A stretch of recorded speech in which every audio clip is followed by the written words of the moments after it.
Oui, donc bonjour à tout le monde. J'espère que vous êtes bien installés, que vous avez eu une bonne semaine et ça fait plaisir de retrouver, se retrouver pour, cette assemblée. Hem, pour cette sermonnette, je vais vous parler de notre or spirituel. Donc c'est le titre de ma sermonnette, Notre or spirituel. Nous pouvons lire dans l'Apocalypse que la nouvelle Jérusalem sera faite d'or pur et de pierres précieuses.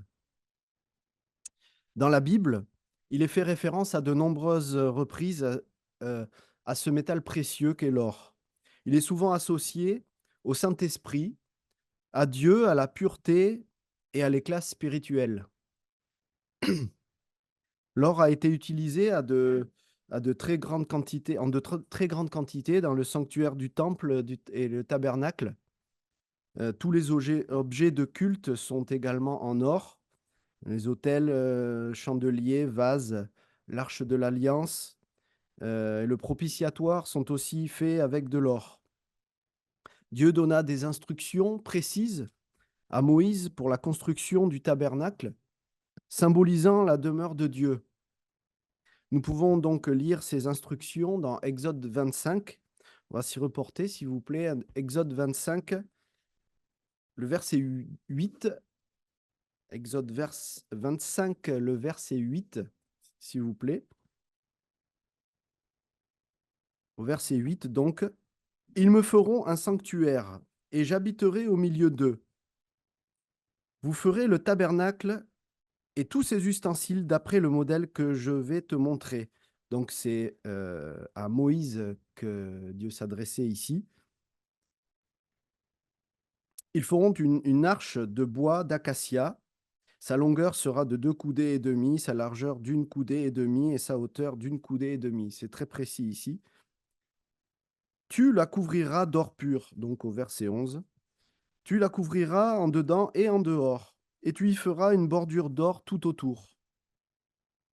Tu fondras pour elle 4 anneaux d'or, et tu les mettras à ses 4 coins, 2 anneaux d'un côté et 2 anneaux de l'autre. Tu feras des barres de bois d'acacia, et tu les couvriras d'or. Encore une fois. Verset 14. Tu passeras les barres dans les anneaux sur les côtés de l'arche pour qu'elles servent à porter l'arche. Les barres resteront dans les anneaux de l'arche et n'en seront point retirées. Au verset 16, tu mettras dans l'arche le témoignage que je te donnerai. Tu feras un propitiatoire d'or pur. Donc c'est pour recouvrir l'arche.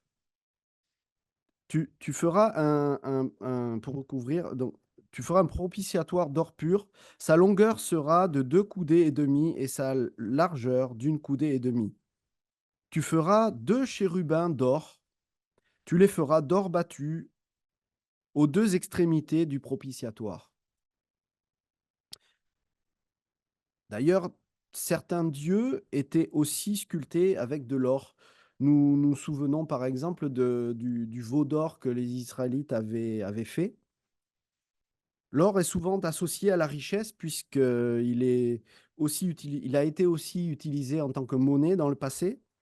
Et d'une certaine façon, il est aussi le fondement de notre économie, de notre civilisation actuelle, puisque la valeur de chaque monnaie dépend du stock d'or que possède chaque pays. Il était présent dans les cérémonies religieuses et les tombeaux des rois et des pharaons. Il était le métal le plus souvent utilisé pour la couronne des rois, symbolisant le fait d'être des hommes sages et complets. Aux Jeux olympiques, qui arrivent bientôt d'ailleurs en France, ce n'est que le grand gagnant de chaque catégorie qui reçoit la médaille d'or. En alchimie, l'or est considéré comme un métal à caractère noble et divin. Dans la Bible, l'or est souvent comparé au Saint-Esprit, car il possède des caractéristiques bien spéciales, tout comme le caractère spécial que Dieu désire voir se développer en nous. Sur le plan spirituel, l'or symbolise la lumière le Saint-Esprit, la pureté et la perfection. Voyons maintenant ensemble les différentes propriétés et qualités qui rendent l'or si spécial aux yeux du monde, mais surtout aux yeux de Dieu. J'ai relevé 7 points de comparaison intéressants. Donc, premier point, tout d'abord, l'or est un métal très beau esthétiquement. Il fascine les civilisations depuis des milliers d'années. L'or est exploité pour fabriquer des objets précieux, des bijoux et même pour recouvrir en feuilles d'or les toits de certains bâtiments, des sculptures ou bien des ornements de décoration. Pourquoi? Pourquoi est-il autant utilisé? Simplement parce qu'il se distingue des autres métaux par sa brillance et sa luminosité. De la même manière, le chrétien qui a développé ce caractère en or spirituel se distingue nettement des autres. Il s'agit de l'éclat intérieur que nous devons avoir dans ce monde. Il est dit dans plusieurs passages d'ailleurs que nous devons être des lumières. Tout comme l'or qui est éclatant de brillance, le Saint-Esprit doit irradier à travers nous par notre caractère et nos actions envers les autres. En nous ayant fait connaître la vérité et grâce à son Saint-Esprit, Dieu attend de nous une certaine brillance et que cela se voit parmi les autres. C'est en développant les fruits de l'esprit, par exemple, qui sont décrits dans Galates 5, 22 et 23, que nous pourrons briller et développer ce caractère en or spirituel. On peut s'y reporter brièvement, on peut s'y reporter quand même à Galates 5, 22 et 23.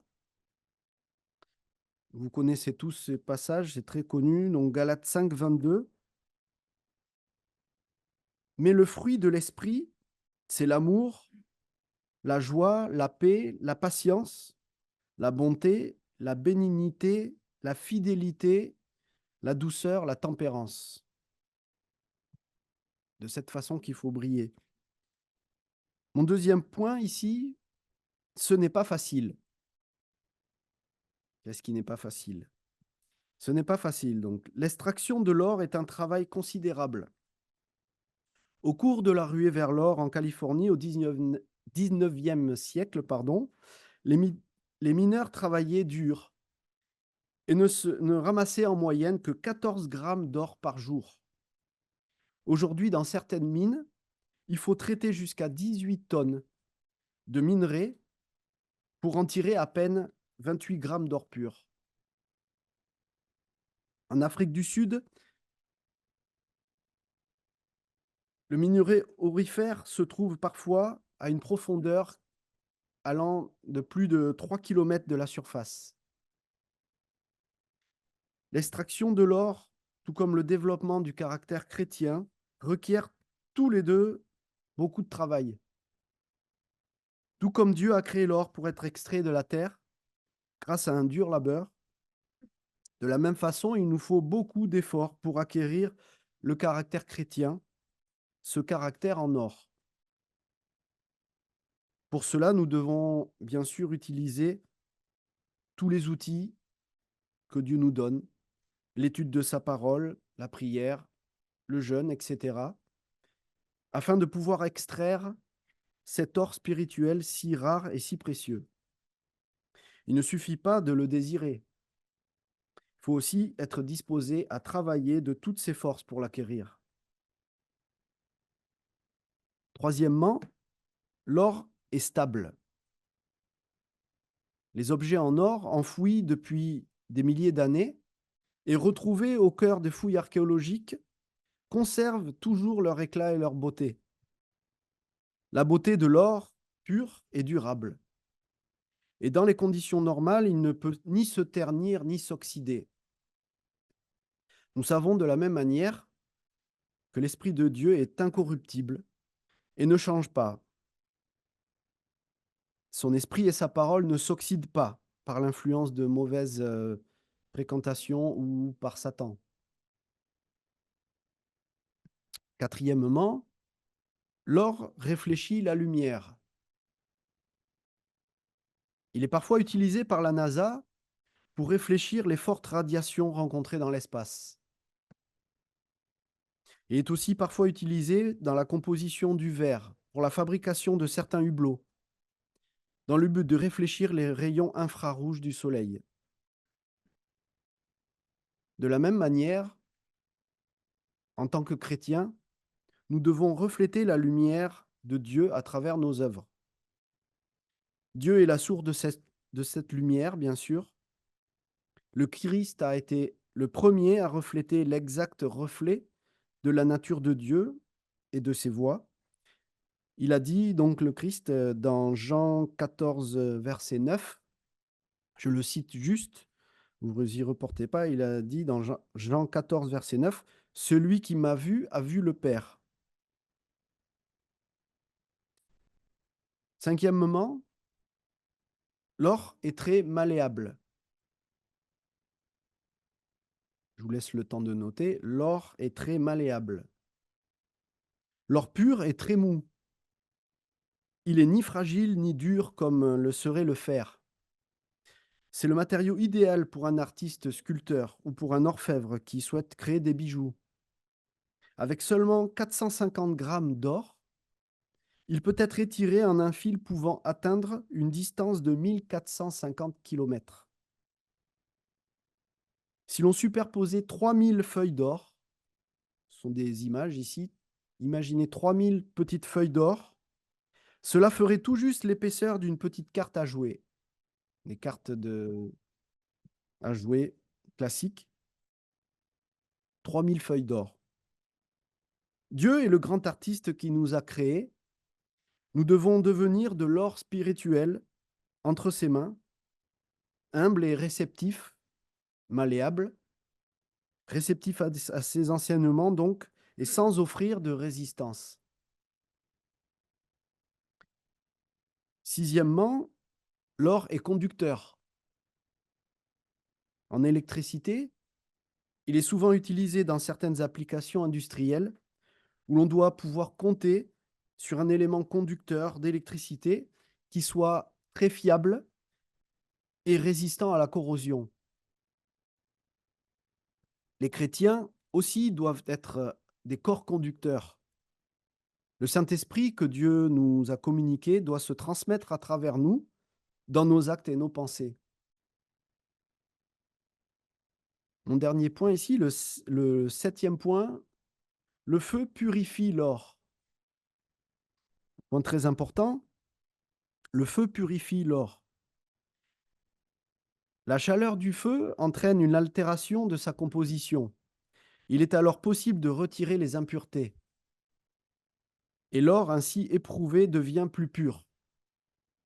De la même façon que l'or, Dieu a voulu que nos épreuves et nos difficultés fassent ressortir en nous un caractère chrétien de grande qualité. On peut voir ça dans 1 Pierre 1, versets 6 et 7, s'il vous plaît. Donc, 1 Pierre 1, versets 6 et 7. Donc, au verset 6, « C'est là ce qui fait votre joie, quoique maintenant, puisqu'il le faut, vous soyez attristés pour un peu de temps par diverses épreuves. » Donc, c'est le Christ qui parle ici. Non, pardon, c'est pas le Christ, pas du tout. Afin que, je continue, attristé par un peu de temps par diverses épreuves, afin que l'épreuve de votre foi, plus précieuse que l'or périssable, qui cependant est éprouvé par le feu, ait pour résultat la louange, la gloire et l'honneur, lorsque Jésus-Christ apparaîtra. Le feu affine et purifie l'or, donc, comme on a vu. De même, lorsque nous passons à travers des épreuves, sachons que Dieu façonne en nous un caractère d'or. Mais où pouvons-nous trouver cet or spirituel? Dans la parole de Dieu, bien sûr, dans la Bible et aussi dans les diverses publications. Il existe une contrefaçon de l'or. Il s'agit de la pyrite de fer. Il ressemble à l'or véritable. Mais il ne s'agit en fait que de simples cristaux ferreux à reflets dorés. Un simple test suffit d'ailleurs aux mineurs pour reconnaître s'il s'agit du véritable or ou s'il s'agit de la pyrite de fer. Il suffit de le mordre. S'il S'il est marqué avec les dents, c'est qu'il s'agit vraiment d'or, ou s'il ne se marque pas, s'il est dur, il s'agit à ce moment-là de la pyrite de fer. De même, nous devons faire aussi très attention, car nous savons qu'il y aura de faux prophètes et qu'il faudra s'en méfier. Cela paraîtra comme étant de la vérité et une grande brillance, mais cela ne sera pas forcément de l'or spirituel. Il est important de constamment s'analyser et d'examiner notre caractère, nos œuvres, nos pensées, afin de déterminer s'ils sont en harmonie avec la parole de Dieu. Cela nous aidera à savoir si nous avons ce caractère d'or que Dieu veut retrouver en nous, ou bien s'il s'agit d'un simple substitut sans valeur. En conclusion, continuons à travailler avec acharnement pour trouver l'or spirituel qui est si rare dans ce monde. Continuons à briller et à être des lumières afin que nous soyons reconnaissables de loin aux yeux de Dieu. Continuons à refléter sa lumière. Continuons à être éprouvés par nos épreuves de tous les jours, tout comme l'or est éprouvé par le feu pour devenir pur. Continuons à nous laisser modeler par Dieu, tout comme un orfèvre le ferait. Si nous y parvenons, Dieu nous promet une grande récompense, peut-être une médaille d'or spirituelle.